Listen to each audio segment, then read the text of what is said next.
எல்லாம் சந்தித்து உங்களோடு விவிலியத்தில் உள்ள ஒரு சில வார்த்தைகளை நாம் பகிர்ந்து கொள்வதில் மிக்க மகிழ்ச்சி அடைகின்றேன்.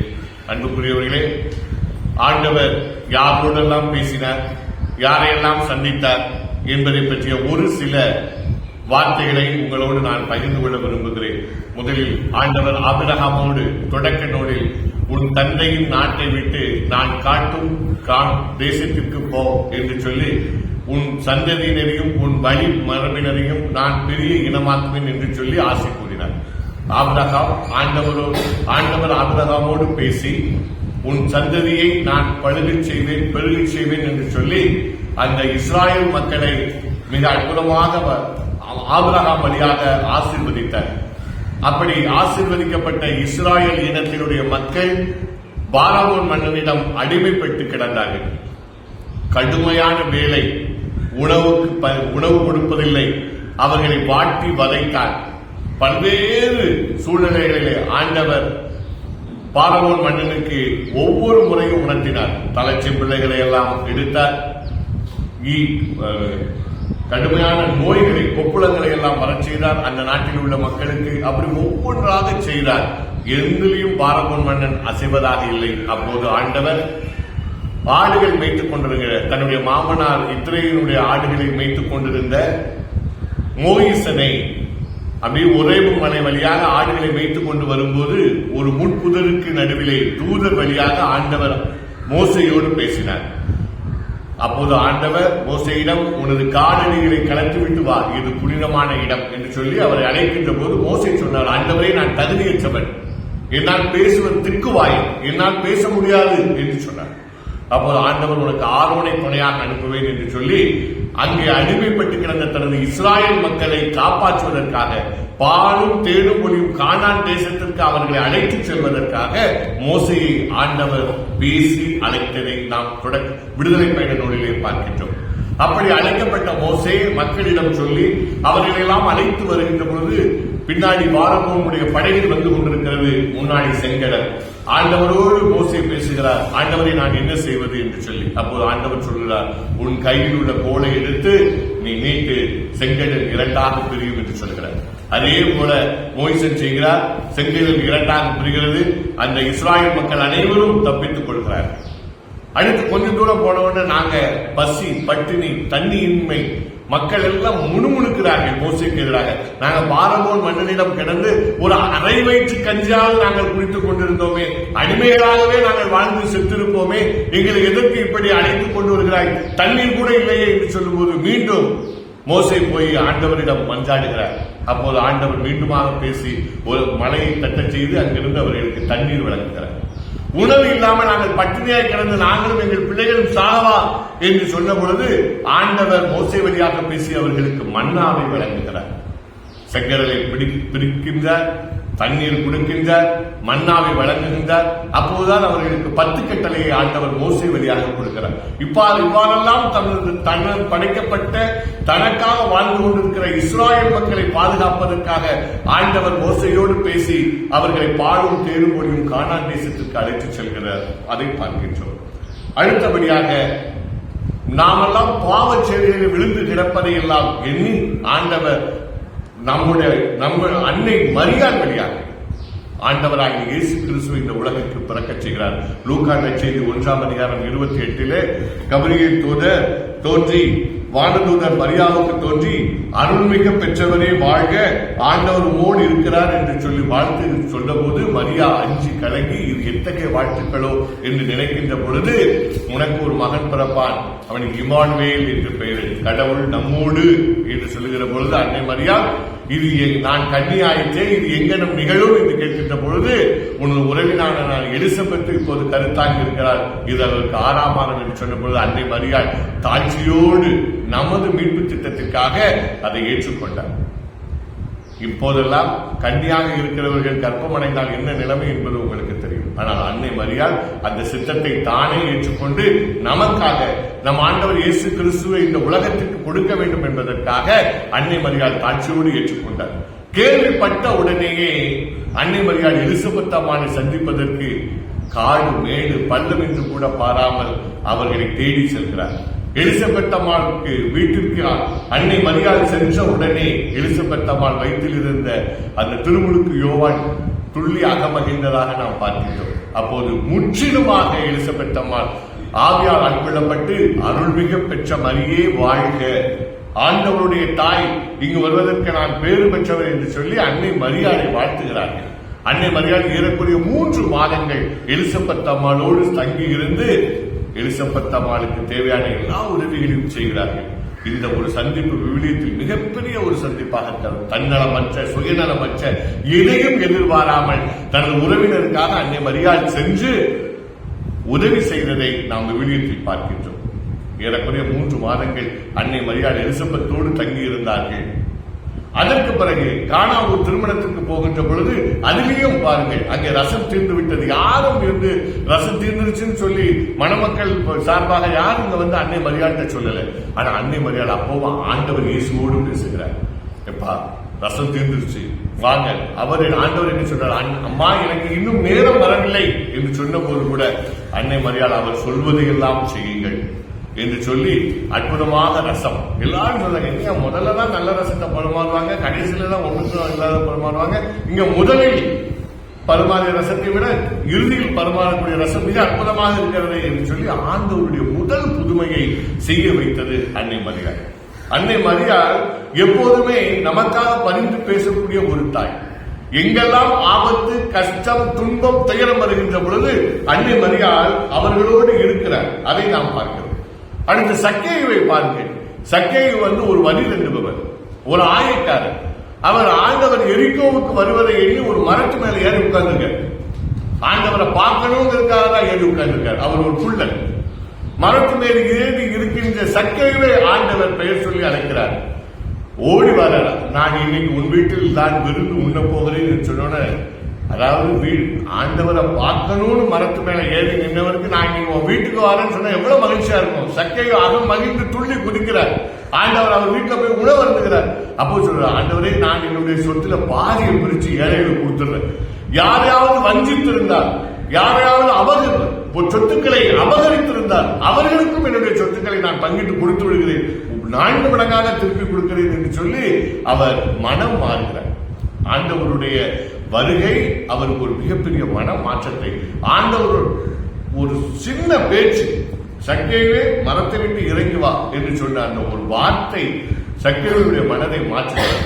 பாதியாக இருந்த சக்கேயு தன்னுடைய சொத்துக்களை மட்டுமல்ல அபகரித்திருந்த எல்லாரையும் 4 மடங்காக திரும்பி கொடுத்தார் என்று விவிலியம் சொல்லுகிறது. அதுக்கடுத்து இயேசுவை காண்பதற்கு ஞானிகளுடைய வருகையை நாம் பார்க்கிறோம். ஒவ்வொருவராக ஆண்டவர்களை சந்தித்து ஆண்டவருடைய அன்பை சுவைத்தவர்கள் எத்தனை பேர்.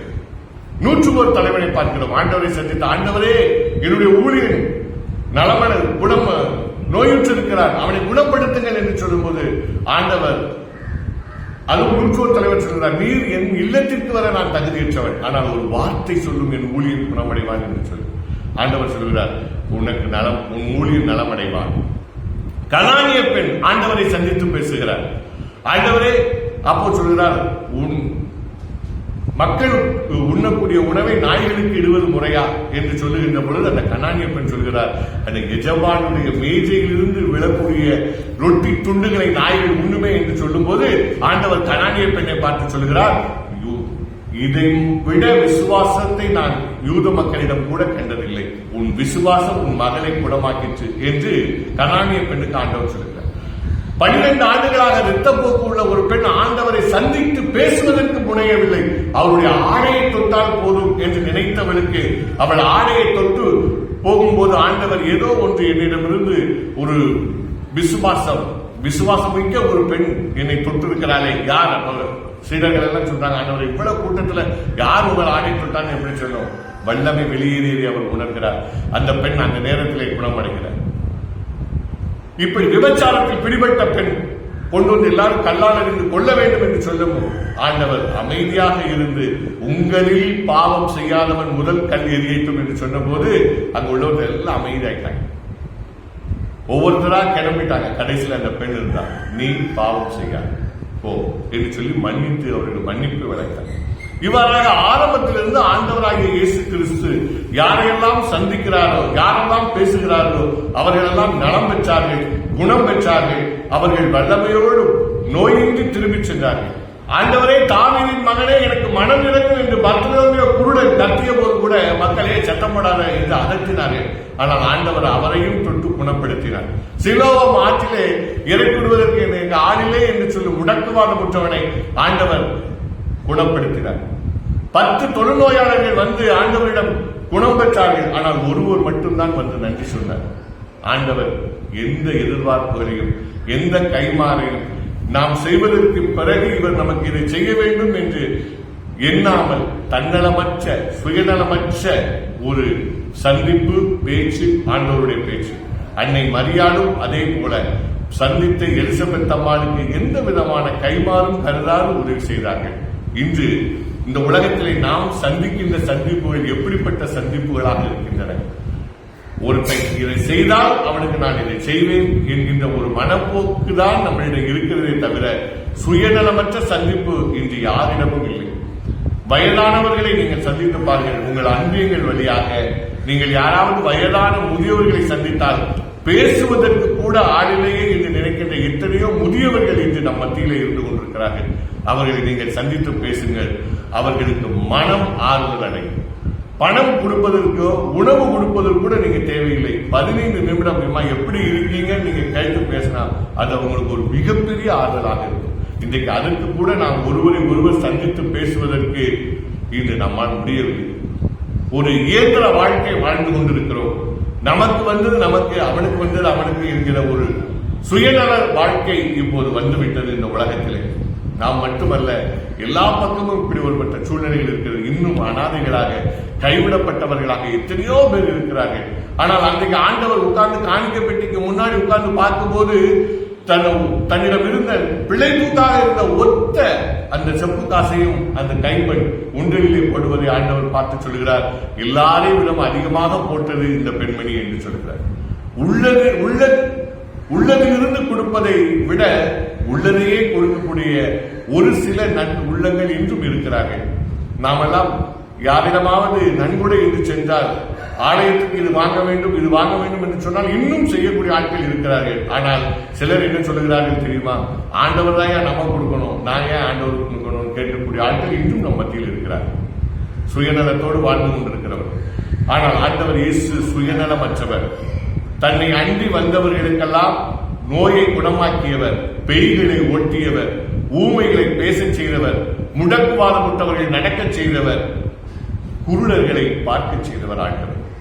அதே பாணியில் தன் அன்னை மரியாளும் எத்தனையோ பேருக்கு உதவிகளை செய்து கொண்டு தான் ஒரே மகன் இந்த உலகத்திற்கு வந்து அடிபட்டு நொறுக்கிய போது கூட கல்வாரி வரை அன்னை மரியாள் ஆண்டவரோடு உடனிருந்து பயணித்தார்கள். யோவானிடம் இதோ உன் அன்பு தாய் என்று சொல்லும் போது அவரை அந்த யோவான் சீடர் ஏற்றுக்கொண்டார். அன்னை மரியாள் நமக்கு கொடுக்கப்பட்ட ஒரு மாபெரும் கொடை. நமது திருச்சபையின் முதல் சீடத்தி அன்னை மரியாள். ஆண்டவரோடு ஆண்டவரை கருத்தாங்கிய பேழை அன்னை மரியாள்.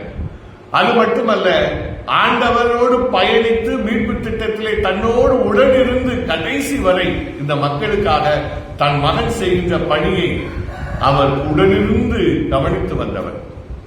அதுபோல அன்னை மரியாதை போல இந்த உலகத்திலே நாம் வாழ்கின்ற இந்த காலத்தில் நம்மோடு அருகில் இருக்கக்கூடிய ஒவ்வொரு மக்களுக்கும் நம்மால் முடிந்தவரை நம்மால் இயன்றவரை உதவிகளை செய்யுங்கள். யாராவது உதவி என்று வந்து கேட்டால் அவர்களுக்கு தேவையான உதவிகளை செய்யுங்கள். அவர்களோடு உடனிருந்து பயணிங்கள். எப்போது எலிசபெத் அம்மாளை அன்னை மரியாள் சந்தித்து அவர்களுக்கு தேவையான உதவிகளை செய்தாரோ, கானான் திருமண வீட்டிலே அன்னை மரியாள் எப்படி ஆண்டவரிடம் பரிந்து பேசி ரசத்துக்காக செய்தாரோ, ஒவ்வொரு முறையும் இன்றும் அன்னை மரியாள் நமக்காக பரிந்து பேசிக் கொண்டிருக்கிறார்கள். எத்தனையோ எண்ணற்ற மாதாக்களுடைய தேவாலயங்கள் இந்த உலகத்தில் இருக்கிறது. அதிகமாக கட்டப்பட்டது அன்னை மரியாளுக்கான தேவாலயங்கள் தான். இன்னைக்கு இன்றைக்கும் பாருங்கள், வேளாங்கண்ணி, பூண்டி போன்ற நகரங்களில் எல்லாம் அன்னை மரியாளுக்கு ஏன் இவ்வளவு கூட்டங்கள் என்று சொன்னால், கண்ணீரோடு அன்னை மரியாள் முன் நாம் அமர்ந்து ஜெபிக்கின்ற பொழுது, ஒவ்வொரு நாளும் நீங்கள் மாதா டிவியிலே வேளாங்கண்ணியுடைய திருப்பலிக்கு பிறகு பாருங்கள் எத்தனையோ புதுமைகளை அன்னை மரியாள் வழியாக பெற்றுக் கொண்டவர்கள் சொல்லுகின்ற பொழுது நமக்கு ஆச்சரியமாக இருக்கிறது. அந்த அளவுக்கு அன்னை மரியாள் இன்னும் இந்த உலகத்திலே தான் மகனிடம் பரிந்து பேசி நமக்காக எத்தனையோ நன்மைகளை பெற்றுத் தந்து கொண்டிருக்கிறார்கள் என்று சொன்னால், அன்னை மரியாளினுடைய வழியிலே வாழ்ந்து கொண்டிருக்கிற நம்மால் முடிந்த உதவிகளை நமக்கு கண் முன்பாக தெரியக்கூடிய எத்தனையோ ஏழை பிள்ளைகள் இன்னும் படிக்க முடியாமல், திருமணத்துக்கு உதவி செய்ய முடியாமல் கஷ்டப்பட்டுக் கொண்டிருக்கிறார்கள், நோய்களால் கஷ்டப்பட்டுக் கொண்டிருக்கிறார்கள். அவர்களுக்கு நீங்கள் பணங்களையோ வேறு ஏதோ கொடுத்து நீங்கள் உதவி செய்ய வேண்டாம். ஆறுதலான வார்த்தைகளை சொல்லி உங்களுக்கு தெரிந்த இடங்களில் அவர்களுக்கு கையிட்டு எத்தனையோ பேர் நீங்க வாட்ஸ்அப்ல பாத்தீங்கன்னா உங்களுக்கு படிப்பதற்கு பணம் கொடுப்பதற்கு எல்லாம் தயாராக இருக்கிறார்கள். அந்த மாதிரி ஒரு சில உதவிகளை முன்னெடுத்து அவர்களுக்கு செய்கின்ற பொழுது நாம் ஆண்டவருக்கு புகழ் செய்கிறோம். கிறிஸ்தவன் என்பதை நாம் இந்த மாதிரி சிறு சிறு உதவிகள் செய்கின்ற பொழுது அவங்க செஞ்சாங்க, அவங்க கிறிஸ்டின் அப்படிங்கிற. இன்னைக்கும் நீங்க சில அலுவலகங்கள்ல பாத்தீங்கன்னா பணிபுரிகிற எத்தனையோ நல்ல உள்ளங்கள் இருக்காங்க. அவங்க எல்லாம் யாருன்னு பாத்தீங்கன்னா ஒண்ணு கிறிஸ்தவர்களாக இருப்பார்கள். உதவி செய்கின்ற மனப்பான்மை நம்மிடம் உள்ளது. அது இன்னும் நீங்கள் ஊக்கப்படுத்தி அன்னை மரியாதை போல, ஆண்டவராக இயேசு கிறிஸ்துவை போல இந்த உலகத்திற்கு நாம் அவருடைய பிள்ளைகள், அவருடைய நற்செய்தி அறிவிப்பாளர்கள், திருமுழுக்கு பெற்ற ஒவ்வொருவரும் நற்செய்தியை அறிவிக்க கடமைப்பட்டவர்கள்.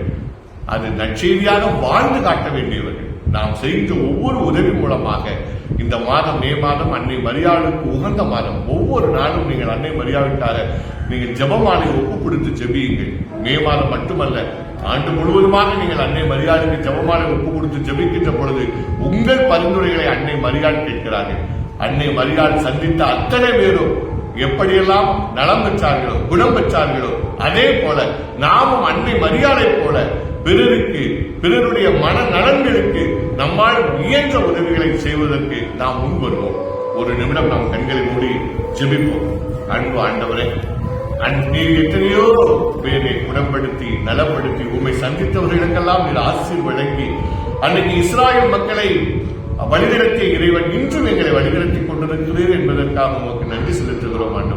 ஆண்டவரே, அன்னை மரியாதை உமது பிறப்பின் கருவியாக நீர் தேர்ந்தெடுத்தது போல இந்த உலகத்திலே உமக்கு பணி செய்ய எங்கள் ஒவ்வொருவரையும் நீர் தேர்ந்தெடுத்த மகா கிருபைக்காக உமக்கு நன்றி செலுத்துகிறோம். ஆண்டவரே, நீர் எங்களோடு இருந்து நாங்கள் சந்திக்கின்ற ஒவ்வொருவரையும் நாங்கள் ஒரு இல்லத்திற்கு சென்று அந்த வீட்டுக்கு சென்று சமாதானம் என்று சொல்லுகிற பொழுது சமாதானத்தோடு அந்த வாழ தேவையான அருளை தாங்க ஆண்டவரே. நாங்கள் இன்னலுற்று கைமண்களாக விடப்பட்டு கவலையுற்று இருக்கின்ற ஒவ்வொருவரையும் நாங்கள் சந்தித்து அவர்களோடு உரையாடுகின்ற பொழுது நீர்தாமே எங்களோடு இருந்து உமது ஆவியானின் வழியாக எங்களை வழிநடத்துகிற தேவனே, இந்த நாளுக்காக நமக்கு நன்றி செலுத்துகிறோம். இந்த நாள் முழுவதுமாக நீர் எங்களோடு இருந்து எங்களை வழிநடத்த வேண்டும். நாங்கள் இன்றைக்கு சந்திக்கிற ஒவ்வொருவருக்கும் ஆறுதலான வார்த்தைகளை சொல்லி அவர்களை திடப்படுத்தி பலன்படுத்த தேவையான அருளையும் ஆற்றலையும் தர வேண்டும் என்று ஆண்டவராக இயேசு கிறிஸ்துவின் நாமத்தில் ஜெபிக்கிறோம். நல்ல பிதாவே, ஆமென்.